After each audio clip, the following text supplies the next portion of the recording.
Masmaviç Mutfakta'ya hoş geldiniz. Sevgili arkadaşlarım, bugün pişmeyen bir pasta tarifim var. Çikolatalı pasta yapacağız. Kıvamına bakar mısınız? Köpük köpük. Hemen başlıyorum. İyi seyirler dilerim. Tarifimiz için 150 gram kakaolu bisküviyi robottan geçirelim. Yani kakaolu 150 gram şöyle bir paket oluyor zaten. Ben kakaolu olarak kullandım. Pötibör kullandım. Arzu ettiğiniz bir bisküviyi kullanabilirsiniz.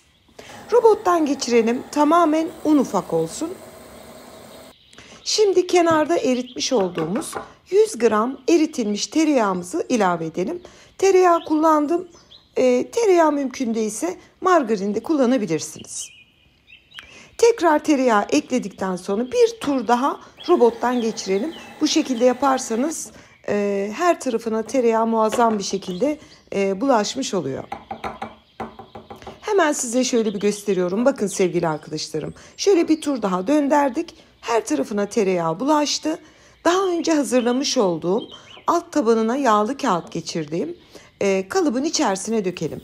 Ben böyle dikdörtgen bir boton kalıp kullanıyorum. Ama evinizdeki herhangi bir kalıbı kullanabilirsiniz. Veya borcamda da yapabilirsiniz. Sorun değil. Bütün bisküvileri dökelim. Şöyle bir spatulayla mümkün olduğunca düzeltelim. Daha sonra bir bardak yardımıyla iyice üzerine basarak tam yerleşmesini sağlayalım. Şimdi bu bardağı bastığınızda görüyorsunuz kenar duvarlara birazcık böyle bisküviler havada kalıyor. Onu da yine spatulanızla ortaya doğru ittirin. Tekrar bardakla üzerine basın. O stabil bir şekilde yine kalıba oturacaktır. Yani buradaki amacımız pastamız çok muazzam ve muntazam dursun. Alt tabanı hazırladık. Gördüğünüz gibi dümdüz çok güzel bir çalışma oldu. Kenara alalım. Bir kısmını da ayırdık. Hazırlamış olduğumuz bisküvili tereyağlı karışımı. Onu da en son pastamızın üzerine serpeceğiz. Bir diğer aşamamız benmari usulü çikolatamızı eriteceğiz. Hemen şöyle göstereyim. Bir tencereye su ilave edelim. Kase suya temas etmesin. Bu çok önemli bir detaydır. Şimdi yukarı bıraktığımız kasemizin içine toplamda 200 gram çikolata ilave edelim. Ben yarısını sütlü, yarısını bitter çikolata kullandım. Bunu tamamen sizin zevkinize bırakıyorum. Ocağa alalım, erimeye başlasın. Çikolatalarımız erirken hemen diğer bir kasemizde 300 gram labne peynir, 200 gram kaymak, herhangi bir sevdiğiniz markayı kullanabilirsiniz. Almanya'daki arkadaşlarım kullanacağı mascarpone. Türkiye'de de herhangi bir kaymak görevini görür. 2 yemek kaşığı dolusu pudra şekeri, 2 paket vanilya şekeri, isteğe bağlı olarak 1 tatlı kaşığı da granül kahve ekleyebilirsiniz. Bu tamamen isteğe bağlıdır. Eklemeseniz de olur ama eklerseniz çikolata tadını biraz öne doğru ittiren bir etkendir. Hepsini mikserle güzelce karıştıralım. Tamamen bütün malzemeler birbirine geçişmiş olsun. Bakın sevgili arkadaşlarım, hepsi birbirine tamamen geçti. Oldukça katı bir kıvamı var. Hemen şöyle bir mikserin ucunu temizliyorum. Bu arada kenara biliyorsunuz benmari usulü erimesi için çikolatalarımızı bırakmıştık. Onu da hemen size göstereyim. Alt tabanındaki suyu ocağa iyice kıstım. Böyle kısık ateşte erimeye başlamıştı. Şöyle bir karıştırın. Tamamen bütün çikolatalar eridikten sonra gördüğünüz gibi parlak, pişmeyen benmari usulü bu etkeni sağlıyor. Bunu biraz detaylı göstermek istedim çünkü çok soru alıyordum. Çikolatamız tamamen eridi. Şöyle bir gösteriyorum size. İyice bir karıştırın. Biraz ılık bir hale gelsin. Yani şu anda sıcak, oldukça sıcak. Onu şöyle bir karıştırıyorum. Tezgahta bir 5 dakika bekletiyorum. Ara ara karıştırarak. Buradaki amacım hani böyle biraz ılığa yakın olsun. Çikolatamız biraz soğuduktan sonra daha önce hazırlamış olduğumuz labneli kaymaklı harcımızın içine ekleyelim. Krema kullanmıyoruz sevgili arkadaşlarım, hemen belirteyim, bu tarifimizde krema yok. Yarım su bardağı sütümüz var, soğuk süt. Yarım su bardağı sütün bir kısmını ekledim. Elimdeki çırpıcakla şöyle bir güzelce karıştırıyorum. Hem bu sütü eklediğiniz anda hem kıvamını biraz yumuşatıyoruz hem de çikolatanın bir tık daha soğumasına fayda ediyoruz. Yarım su bardağı sütün yarısını ekledim. Kalan yarısını da ilave ediyorum ve güzelce karıştırıyorum. Bu aşamada hiç mikser kullanmıyoruz. Siz böyle karıştırdıkça süt, çikolata, labne, kaymak hepsi birbirine geçişmiş oluyor.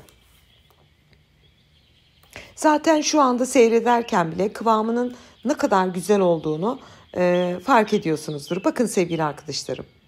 Şöyle kıvamı bu şekilde olmalı. Şimdi hazırlamış olduğumuz bu katmanımızı aslında arzu ederseniz böyle de dökebilirsiniz kalıba. Ama benim tavsiyem bunu böyle dökmeyin. Bunu şokomousse gibi önce bir dolaba alalım. Şimdi şöyle kıyısını köşesini bir düzeltiyorum ve buzdolabında 1 saat kadar biraz donması için dolaba alıyorum. Ben bu hazırladığım harcı dolaba aldım. Hemen mutfakta kenarda lahana saracaktım. Hazırlığımı yapmıştım. Onu da arada bir şöyle çekip size göstermek istedim. Kızıma etsiz lahana saracağım. Hemen burayı gösteriyorum ve tarifime devam ediyorum. Yaklaşık 1 saat dolapta beklettim ama ben ara ara mikserle karıştırdım çabucak soğusun diye, kıvamını alsın diye. Çünkü size hemen anlatayım. Ne kadar dolapta bekletirseniz o kadar muazzam köpük köpük bir kıvam alıyor. Yani o meşhur mousse vardır ya, aynı onun gibi oluyor. Ben de 1 saat içerisinde arada bir çıkardım, arada bir soğuttum, ekledim derken çok güzel bir kıvama geldi. Şimdi sevgili arkadaşlarım, mikserin orta devrinde iyice köpük kıvamına getirelim.